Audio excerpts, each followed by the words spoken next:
2024년 1월 1일입니다. 여러분 모두 새해 복 많이 받으십시오. 갑진년새해 모두 건강하시고 건승하시기를 기원합니다. 오늘 날씨가 그렇게 화창하네요. 그렇게 춥지도 않고 산책 좀 하시고, 또 가족들이랑, 아니면 가족이 없다 하면 친구들이랑, 아니면 혼자라도 좀 맛있는 거 드시고, 새해 간략하지만 계획 같은 거. 근데 사실 저는 새해 계획을 그렇게 잘 하지 않습니다. 굳이 사는 게 계획인데 여러분, 그래도 그냥 약간의 어떤 아웃라인 아니면 스킵 이런 정도만 하셔도 충분할 것 같습니다. 저도 올 한 해는 어쨌든 특별히 어떤 것보다는 책 쓰는 거 마무리 짓고, 또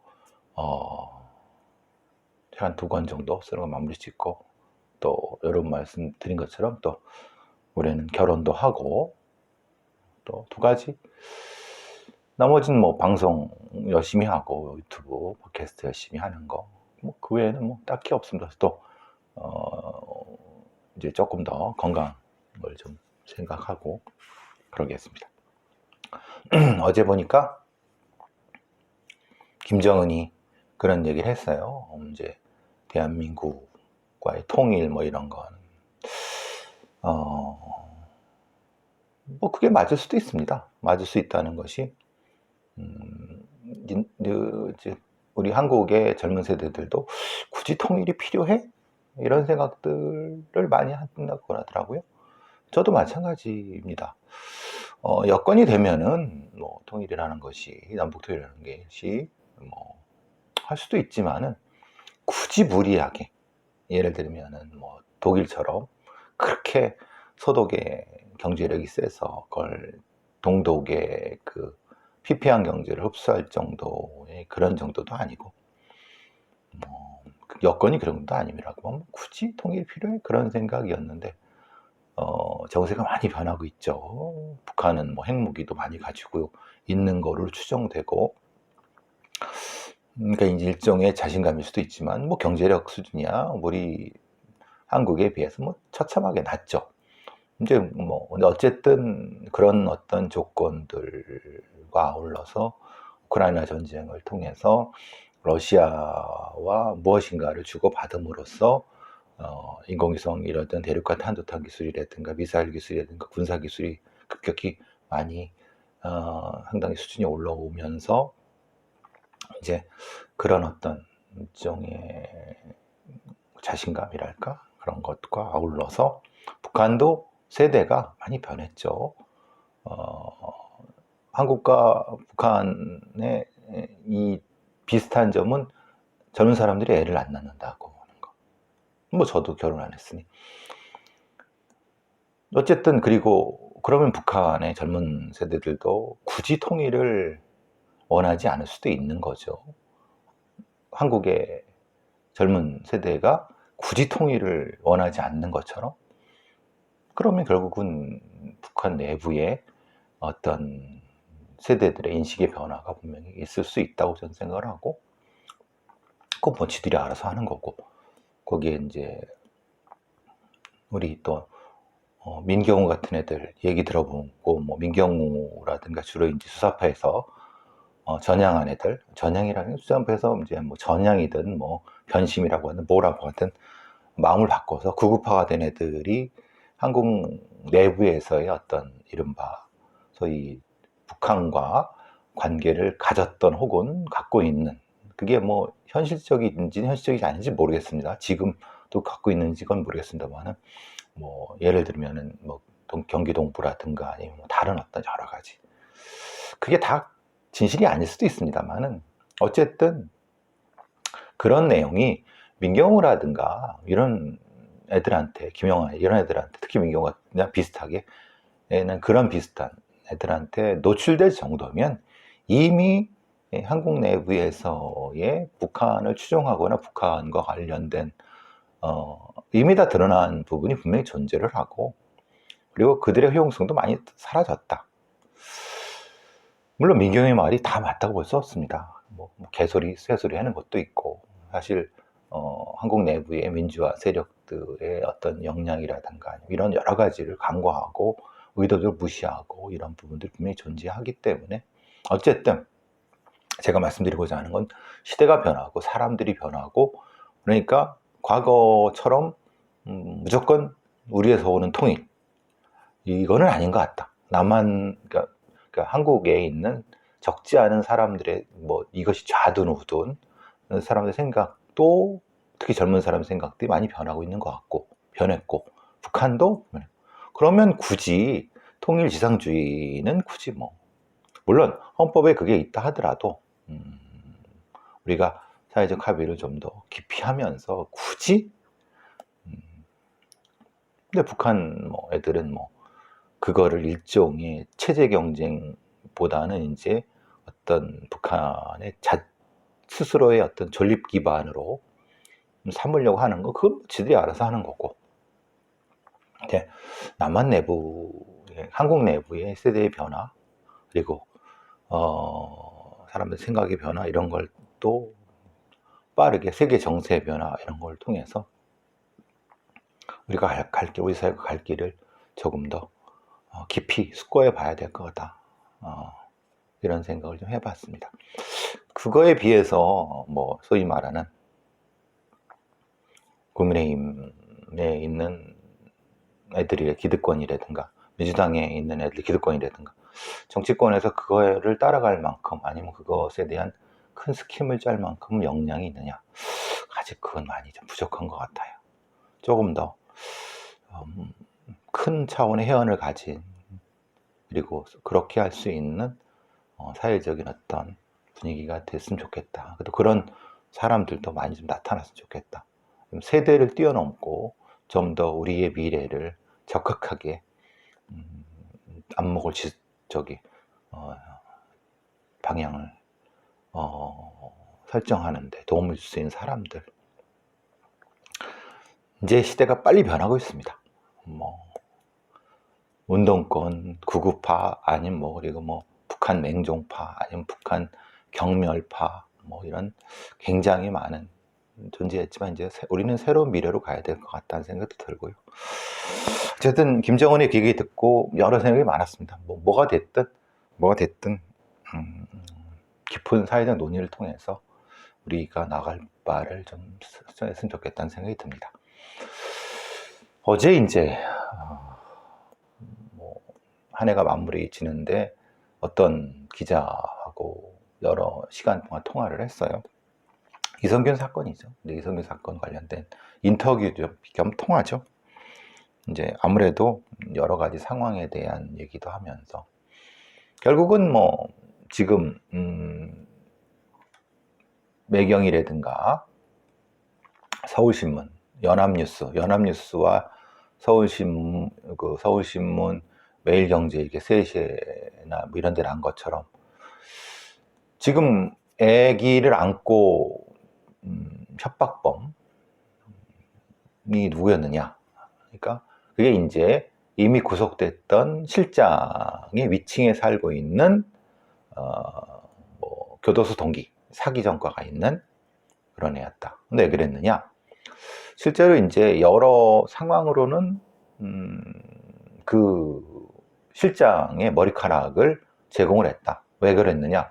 뭔가 둘이 틀어졌다. 교도소 동기고 나쁜 년들이죠. 나쁜 년들에 이제 아는 어차피 이럭저럭 그렇게 범죄로 밥 처먹고 사는 인간들인데, 걔네들이 뭐가 틀어졌는지 이제 걔 실장애를 소위 고발을 한 거죠. 근데 어떻게 알게 됐냐?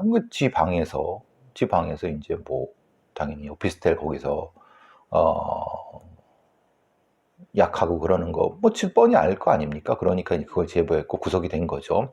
그리고 그거는 이미 마약 전과가 여러 개 있다는 걸 알고 있었기 때문에 딱히 그건 어렵지 않았을 겁니다. 근데 그게 순서가 어떻게 되느냐? 예를 들면은 이 협박범이라는 애가 있었는데, 그 애가 소위 이제 그 실장이라는 애가 뭘 하는 거를 보고 협박을 하면서 이성균한테 뜯어냈느냐?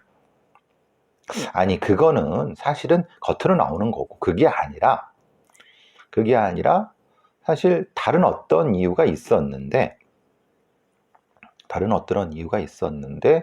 그 이유들 통해서 이성균이란 사람이 실장하고 이 협박범한테 걸려든 거냐, 덫에 놓인 거냐.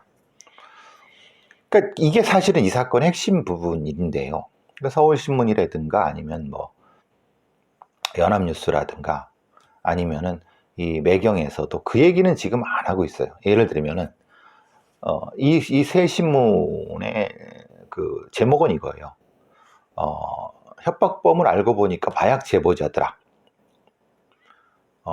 그 직접 증거를 제출했대더라. 실장과 틀어지니까 제보를 했더라. 라고만 돼 있어요. 아니, 이 사건의 핵심적인 부분은 이성균이 마약의 음성이 나왔음에도 불구하고, 그러니까 약은 안 한 건데 어쨌든 형사 물적 증거로서, 그런데 어떻게 약을 안 한 이성균을 실장과 이 협박범 얘가 어떻게 엮어갖고 협박을 하게 했느냐. 이게 사실 그럼 마약으로 협박한 게 아니라 소위 말하는 셋업 범죄, 그러니까 이 실장의 집으로 무엇인가 오게 해서 그거를 뭐 찍었던 아니면 그때 뭐 현장을 발각했던 해서 그거를 무마하기 위해서 협박한 이 부분이 실제로는 핵심인 거예요. 말하자면은 어차피 지금 이성균 사건을 털어내야 돼요. 이성균은 어차피 공소권 없음이고 이성균은 마약을 안 했다는 게 증거로 나타냈고, 그럼 마약을 안 한 이성균을 어떻게 그 실장과 얘가 협박을 할 수 있었느냐? 그럼 이게 언제부터 작정하고 한 거냐? 아니면은 이게 굉장히 중요하죠. 이성균의 명예라든가 아니면 이성균의 유족들이 민사적으로 뭐 손해배상 해야 될 부분이라든가 이런 여러 가지 상황과, 그리고 이 관련된 거는 인천경찰청이 이성균을 이 사실을 알고도, 즉 말하자면 이성균이 마약을 실제로 하지 안 한 정황을 알고도 이 실장과 협박범의 통틀어서의 협박을 통해서 이성균을 엮어놓으려고 했는가? 이 부분이 핵심적인 부분인 거예요. 그러니까 경찰의 책임이 어디냐? 즉 이성균이 마약을 안 한 것을 알고도 처음에는 뭐 몰랐다 하더라도 중간의 과정에서 이 협박범이라든가 이 실장 얘네들이 실제로는 얘가 이성균이를 의도적으로 덫을 놔서 끌어들였거나 안 한 거를 가지고 협박한 것을 알고 있음에도 불구하고 지속적으로 갔다고 하면, 이거는 인천경찰이든 수사한 놈들이든 노년경찰서든 분명히 이거는 책임을 져야 되고, 아마도 형사적으로는 몰라도 굉장히 심각한 도덕적인 책임이 있는 겁니다. 그리고 수사 방법에 대한 대대적인 개혁이라든가 이게 핵심이에요. 그런데 연합뉴스나 서울신문이나 매경이나 지금 기자애들이 하는 건 그게 아니라 이거죠. 이성균 협박범이라는 애가 왜 그러면 협박했느냐? 아니, 그게 아니라 실장이랑 뭔가 관계가 있었는데 틀어졌고 그러니까 사실은 마약 제보자다.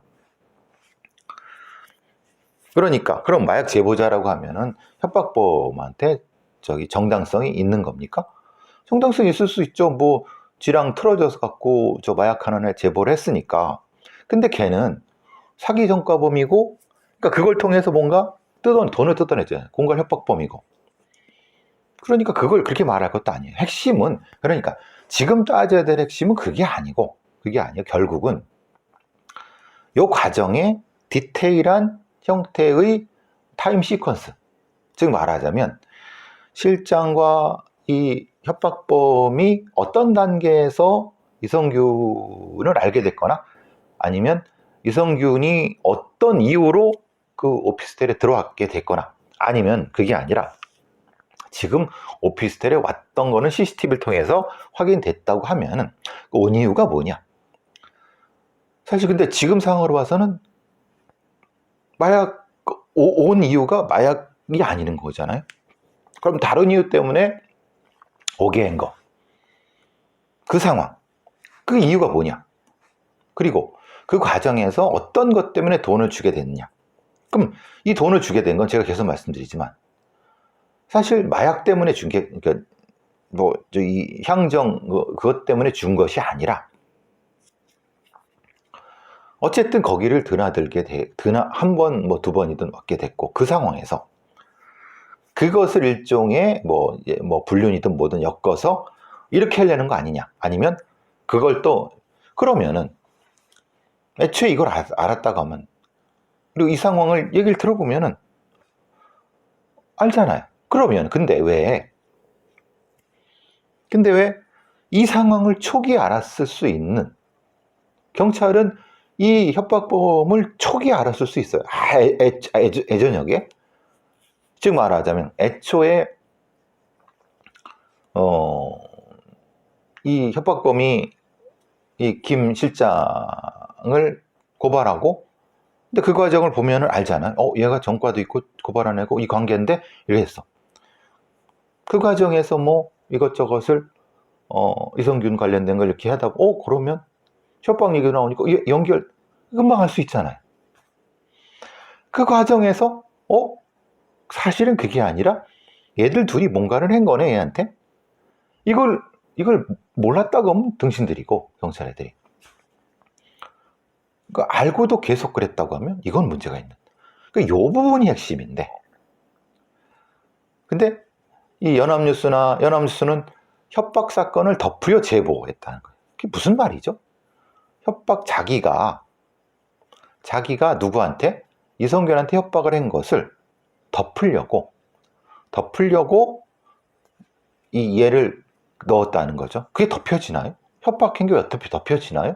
아니 협박을 해서 돈을 받은 다음에는 그 다음에는 알려주면 안 되죠. 오히려 그게 아니라 협박을 했는데 돈이 덜 들어왔어. 나는 2억을 원했는데 5천만 원밖에 안 주네. 그렇게 된 이유가 뭐냐? 그럼 얘가 김 실장이 뭔가 중간에 틀은 거야? 그럼 얘가 괘씸 이건지. 그러니까 이 사건의 핵심적인 어떤 흐름이라든가 이런 부분들에 대한 방향을 못 잡고 있는 거예요. 여기 연합뉴스라든가 뭐 서울신문이라든가 매경 같은 애들은 말하자면은 결국은 이런 식의 보도는 맥락이 없어요. 맥락이 없다는 것은 그냥 이런 기사는 쓸 이유도 없는 거죠. 예를 들면은 전혀 모르는 사이에 이씨 쪽에 야 나는 B씨를 그 김 실장을 구속시켜서 할 건데 돈도 받아야 되겠다. 그러면 돈 나한테 줘. 내가 쟤를 제거할 테니까 김 실장을 제거할 테니까 그 돈은 나한테 줘. 라고 이렇게 했다는 거예요. 그런데 이성균은 반대죠. 보니까 김 실장과 걔가 공모했을 것 같은데 애초에 그러니까 실제로 문제는 경찰은 이 둘이 함께 짜고 이성균을 협박하지 않은 것으로 판단하고 있다라고 해요. 그 얘기는 뭐냐면 결국은 이 둘이 따로따로 뭘 할 상황. 그러니까 말하자면 그게 아니라 이성균은 이성균 건이고 얘네 둘은 별개의 것이다. 요렇게. 근데 이거는 이 경찰 애들이 하는 얘기고 핵심적인 부분은 공갈 사건 자체가 아니라 제가 아까 말씀드린 경찰 애들이 이걸 알고 있음에도 불구하고 수사를 계속했느냐 안 했느냐 이 부분. 그리고 이 협박범 애가 실제로 어디서부터 개입을 했느냐, 아니면 단순히 김 실장과 이성균이 어떤 만남이 있었던 형태를 알고 했느냐, 아니 그게 아니라 협박범과 김 실장 얘가 뭔가를 한 후에, 아니면 김 실장이 뭘 하면서 하려고 하는 걸 들켜서 그랬느냐, 이게 핵심적인 부분인데, 엉뚱한 기사가 나오니까 결국은 이 얘기는 결국은 경찰이 이성균 사건에 아무런 책임이 없다라는 것을 이 언론들이 어떻게 보면 보증? 입증? 아니면 뭔가 도와주고 있는 느낌이 든다는 거예요. 그러니까 이제 경찰을 빨아주는 그런 언론이라는 욕을 먹는 거죠. 다시 말씀드리면 이 사건이 왜 이성균이 이렇게 사건 여기까지 됐는가에 대한 부분을 먼저 해결을 하고, 공갈 사건 부분도 또 이게 균형감 있게 해야지. 이성균은 죽었으니까 이건 끝이고, 공갈 사건은 어쨌든 이건 있었던 거를 가지고 한 거기 때문에 경찰 수사는 척곱하게 한 거야, 이런 식의 논조가 돼버리는 거잖아요. 지금 이 매경이나 서울신문이나 연합뉴스 같은 이런 식의 보도라든가 경찰을 경찰 빨아주는 형태의 보도가 결국은 이런 사건들을 자연스럽게 유야무야시키는 방법들입니다. 아주 나쁜 방법들이죠. 어제는 사실 이 비슷한 얘기들도 했고, 또 사실 지금 이 언론에 안 거 말고의 얘기도 더 많이 했습니다. 또 제가 알고 있는 얘기도 했고. 근데 역시 언론들이 몰라서 그러는 건지, 아니면 알면서도 대충 그냥 이 정도로 정리할 눈치려고 하는 건지, 팩트가 틀리거나 아니면 팩트가 좀 빗나간 얘기들도 하는 것 같고, 좀 그렇습니다. 이제는 좀 언론이 제 역할을 해야 되지 않나요? 그런 생각이 좀 많이 드네요. 그리고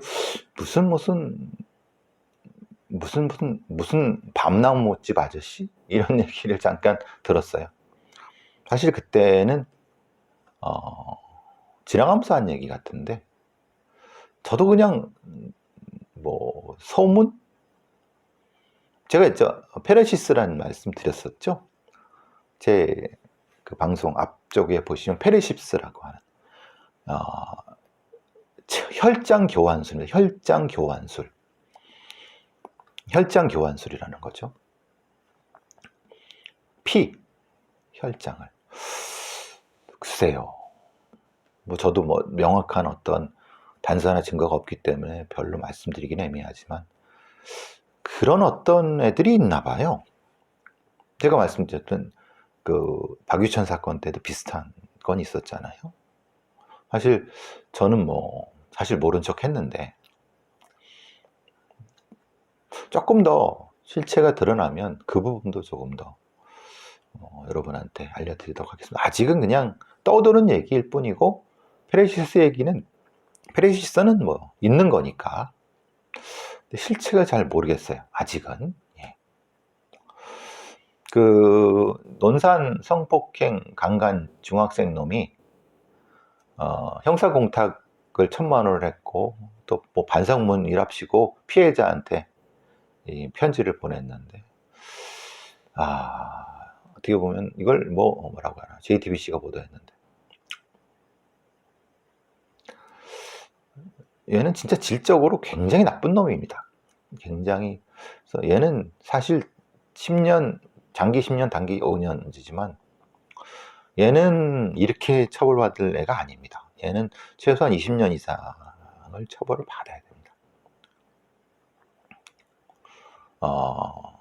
이런 놈은 진짜 태형을 가해갖고 자기 잘못이 어떤 건지 명확히, 미성년자의 검사도 더 해봐야 될 것 같아요. 미성년이라고 빠져나갈 부분은 아닌 것 같아요. 이런 놈들이 나옵니다. 그러니까 실제로 이제 이 신체적 성숙도라든가 이런 것들이 빠르게 변하면서 과거에 쓰던 소년범 특징이라는 게 의미가 없어지는. 근데 아직 법은 바뀌지 않은 그런 부분이 있는 거죠. 그래서 형사공탁제도에 대해서 형사공탁 특례에 대한 개선 필요가 분명히 나오고 있는데 사실 핵심은 그거라고 봅니다. 형사공탁 특례는 당연히 개선이 필요한데 특히 재산 범죄 아니면 폭력 범죄에 대한 분리, 그리고 분리가 어렵다 하면은 전체적으로 왜 형사공탁을 통해서 감형을 했는지에 대한 판결문의 공개, 그리고 그 판결에 대해서 명확히 반대를, 그러니까 형사공탁으로 감형을 할 건데 피해자 혹은 그 사람들에 대해서 그 사람이 그거에 대해서 반대할 수 있는 권리를, 법정에서의 권리를 보장해 줘야 된다. 그러니까 즉 형사공탁 감형에 대해서 판사가 아무런 임의로 판단하지 말고 반드시 피해자한테 물어야 되고, 그렇게 못하게끔 하는 어떤 제도적 전환. 결국은 형사사건과 수사기록과 형사사건 기록에 대한 공개와 객관화, 이게 핵심적인 부분이라는 거예요. 어쨌든 이 부분에 있어서 어쨌든 좀 더 한번 지켜보시죠. 제도적으로 롤스로이스람부터 이성균까지 어쨌든 마약 공급 체계된 의사들, 제가 계속 말씀드렸지 않습니까? 한 해에 150몇 명이 성범죄자인데 이런 것들이 의사 면허가 사실은 박탈이 안 되고, 이제 법이 좀 바뀌긴 바뀌었는데 결국은 마약 공급 체계된 의사들을 추적을 해서 상선을 추적을 해야죠. 지금 그게 안 되니까 문제가 아닙니까? 자, 조선일보에 이런 게 나왔네요. 조선일보가 이런 걸 하는 이유는 알 것 같은데 깊은 이유가 있겠습니까만은, 미성년자 성착취를 했던 앱스타인 명단이라는 게 있습니다. 억만장자 헤지펀드인데 제프리 앱스타인인데 얘랑 같이 그 미성년자 성착취를 했던 고위층 인사들이, 그래서 앱스타인이 살해당했다, 자살한 게 아니다, 교도소에서. 사실 정남규도 실제로는 자살했다고 하지만 글쎄요, 자살일까? 저는 누군가에서 죽임을 당했을 수 있다. 왜냐, 정남규 사건은 여러모로 사실 의문나는 게 많다.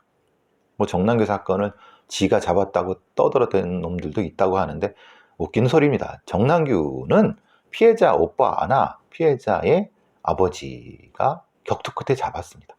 그 잡고 나서 이제 힘을 과정에서 지가 자백을 한 거죠. 어떻게 그렇게 거짓말을 하는 놈들이 있습니까? 정남규는 그렇게 잡은 게 아닌데, 물론 신문 과정에서 자백을 받은 것도 공의입니다만은, 근데 어떤 그 과정에서 이해 못할 정남규의 전 이제 자살 부분은 좀 더 면밀히 봐야 된다고 보는데, 그 부분은 저는 그래서 정남규는 자살했다고 생각하지 않지만 기록은 자살로 나오니까. 앱스타인도 마찬가지입니다. 분명히 이 150명 이상의 상당히 많은 고위층이라든가 만만치 않은 애들이 있는데, 얘네들이 명단이 이제 공개가 안 됐다가 이제 뉴욕 연방 판사가 공개하라고 했습니다. 그래서 이제 파장이 클 거다 라고 했는데 진짜로 그럴까요? 아닐걸요. 이미 다 정리가 되지 않았겠습니까? 어쨌든 그 미국에서도 이런 진짜 미성년자 착취범들이 적지 않게 존재하나 봅니다. 제프리 앱스타인 진행되는 거 한번 보시죠. 그 명단도 공개된 한번 같이 한번 보시죠. 예, 저는 이제 그놈 녹음하러 갑니다. 새해 복 많이 받으세요. 건강하시고.